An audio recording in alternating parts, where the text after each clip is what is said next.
Subscribe now and press the bell icon. Never miss an update. ये काल का जाल है। तो ऐसे ही इन ऋषियों ने वेदों को पढ़ा, तत्व ज्ञान नहीं था। इनको इतना जरूर पता लग गया कि वेदों में लिखा कि उस एक परमात्मा पूर्ण ब्रह्म की साधना करने से जीव की पूर्ण मोक्ष हो सकता है और कोई तरीका नहीं। अन्य पूजा नहीं करनी चाहिए, किसी दूसरे देव की, भगवान की नहीं पूजा करनी चाहिए, केवल एक परमात्मा की साधना करनी चाहिए।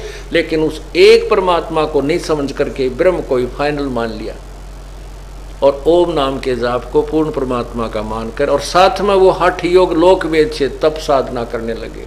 तप करना शास्त्र विरुद्ध साधना है। शास्त्र विधि को त्याग कर जो मनमानी पूजा करते हैं, साधना करते हैं, आचरण करते हैं, उनको कोई लाभ नहीं होता। ना उनकी गति होती है, ना मोक्ष होता है, और ना ही उनको कोई सुख होता है। और इन तीन चीजों के लिए, तीन वस्तुओं के लिए हम परमात्मा की तलाश खोज करते हैं, उसकी पाने का प्रयत्न करते हैं। इस तप से क्या होता है? तप से राज राजमद मानम जन्म तीसरे शुक्र श्वानम। ऋषि लोग हजारों वर्षों तक तप करते थे, उतना ही उसको राज्य मिल जाता था।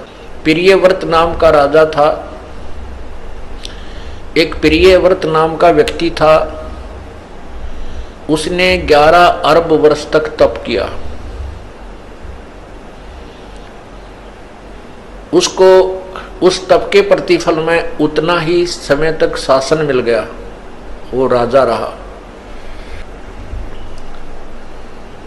जब वो अपने 11 अरब वर्ष के राज्य को भोग कर मरने लगा, जब पार्षद यानी यम के दूत उसे लेने आए, धर्मराज के दूत उसे लेने आए, तब उसको कहा कि चल प्रियव्रत, तेरा समय पूरा हो गया। ओए होए। तब प्रियव्रत कहता है कि मुझे कुछ और समय दे दो, मुझे कुछ और समय दे दो। तब उन दूतों ने कहा कि नहीं, तेरे लिए अब इससे आगे कोई श्वास भी देने का हुक्म नहीं है। उठा ले गए, धर्मराज के पास पेश कर दिए। वो धर्मराज ने पूछा कि प्रियव्रत, 11 अरब वर्ष तक तूने तप किया और 11 अरब वर्ष तक तूने अपना राज्य भोग लिया, अब बता कुछ कमा के लाया के खाली आया? तब प्रियव्रत कहता है, महाराज खाली आया, कुछ नहीं लाया। फिर धर्मराज ने कहा कि इसको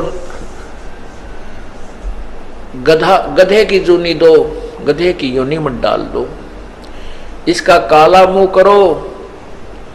तब उसने, प्रियव्रत ने कहा, मेरा काला मुंह क्यों कीजिए है? धर्मराज ने कहा कि 11 अरब वर्ष तक तूने तप किया, उसके बदले में राज ले लिया, भगवान की भक्ति करी नहीं, इसलिए तेरा काला मुंह किया जा रहा है और गधे की जोनी में तुझे डाला जा रहा है। तब प्रियव्रत कहता है, भूल हुई, बहुत गलती बनी। तो धर्मराज ने कहा, अब तो बनगी भाई, फिर संभल।